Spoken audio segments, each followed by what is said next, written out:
અમદાવાદમાં છેલ્લા કેટલાય દિવસમાં બાંગ્લાદેશીઓ પર દબાઈ બોલાવવામાં આવી છે, જે બાદ ચંડોળા વિસ્તારમાં ચાલતા લલ્લા બિહારીના સામ્રાજ્ય પર દાદાનું બુલડોઝર ફેરવી દેવામાં આવ્યું. સાથે જ પહેલા તેના આલિશાન ફાર્મ હાઉસ પર બુલડોઝર ફેરવવામાં આવ્યું હતું અને બીજી તરફ તેના પુત્રની ધરપકડ કરવામાં આવી. આ સાથે જ સૂત્રો દ્વારા મળતી માહિતી અનુસાર ચંડોળામાં પોતાનું સામ્રાજ્ય ચલાવનાર લલ્લા બિહારીને અમદાવાદ ક્રાઇમ બ્રાન્ચે ઝડપી પાડ્યો છે.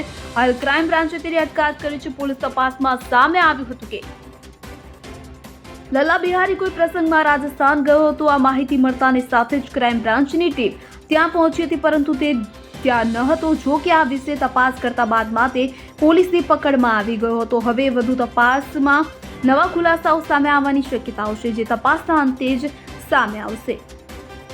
Bureau report C24 news.